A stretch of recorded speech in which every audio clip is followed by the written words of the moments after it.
So the player empowerment era has been going on for what, 15 years now, something like that. Really started in the summer of 2010 with LeBron deciding to go to the Heat. And in that time, we've had a lot of annoying trade sagas. I mean, I'm old enough to still remember Dwight Howard in the 2011-2012 season going back and forth whether he wanted to be a Magic, whether he wanted to be a Laker, whether he wanted a trade or not. I'll never forget that awkward press conference where the report had come out that Dwight told the Magic, you either got to trade me or fire Stan Van Gundy. Stan Van Gundy was given a little presser about it, and then Dwight comes out and puts his arm around Stan Van Gundy and tries to act like they're all good, and you could tell Stan was super uncomfortable. It was just an uncomfortable moment all around. That was a super annoying trade saga. The Anthony Davis one during the 2018-2019 season, LeBron's first Lakers season, that was super annoying too. That was a lot of back and forth throughout the year.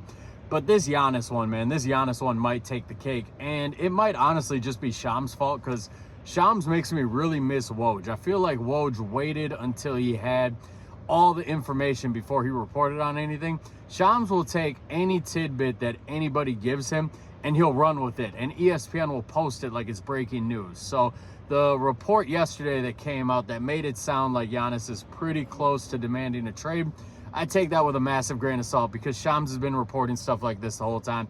It's been back and forth the whole time, and honestly, it's getting really annoying. It hasn't made me less of a Giannis fan. I will always be a giant Giannis fan just because of his backstory, everything that he went through. If you guys haven't read Miran Fodder's book on him, it's amazing. It's a great read. Like, what that dude came from, it's insane that he's in the position he's in now. But this trade stuff, it's super annoying. It's annoying that Giannis, you could tell that he wants a trade, or at least that's my understanding of it. That's the way that I'm interpreting it. You could tell he wants a trade, but he doesn't want to come out and demand a trade because he's nervous about what the fans, what the city of Milwaukee, what the community will think about him.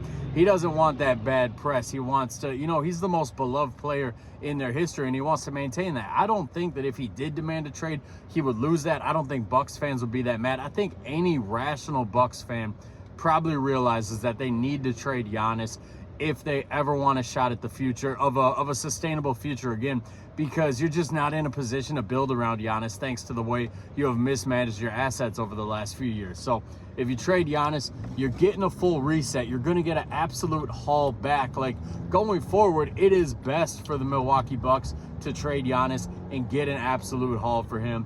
And I think most of their fans realize this. So I don't think they'd be too mad at Giannis for coming out and demanding a trade. And that's really what we need to happen. We really just need Giannis to quit skirting about it, quit talking around it, and just come out and say, hey man, I want another championship. That's not going to happen in Milwaukee with the way that we are currently built.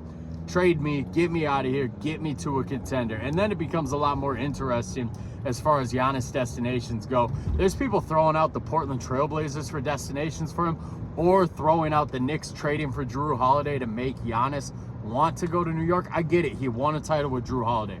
That was 5 years ago, guys. That was a long time ago. That was a lifetime ago in the NBA.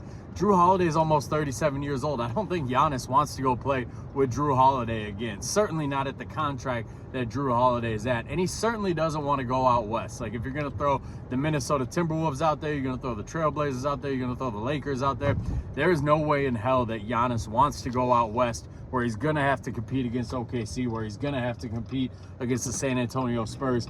And the Spurs, by the way, they're also mentioned as a popular Giannis trade destination.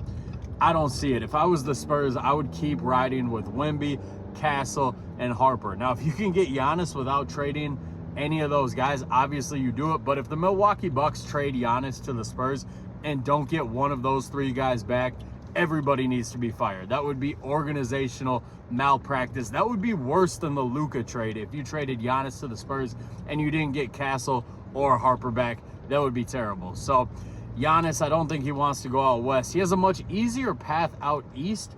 He really wants to go to the Knicks, it seems like. It's just hard for me to see that happening, because Cat has to be in the trade.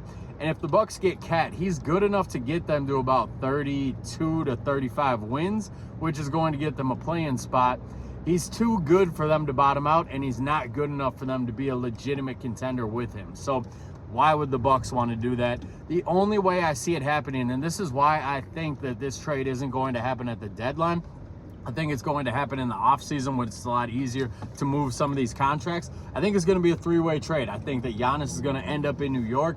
Cat is going to end up somewhere else. He's going to be facilitated to a third team. I could see a team like the Hornets taking a risk on him because they are a legitimate center away from being a really good basketball team. And then picks, young players, all the assets that the Bucks need to bottom out and have a promising future, that's going to be going back to the Bucks. So for the record, I do not think Giannis is going to be traded within the next week. The trade deadline is a week away. I just don't see it happening. Could be wrong on this. Once again, I'm just a guy who talks about basketball. I don't have any sources. I'm not plugged in anywhere. This is just my perspective, reading the situation and knowing how hard it is for these teams to make trades with these new apron rules. I don't think he's going to be traded. I'm just saying I'm sick of the saga, man. I'm sick of the bullshit. I'm sick of the back and forth. In the last 15 years of the player empowerment era, I think this is the most annoying trade saga we've ever had.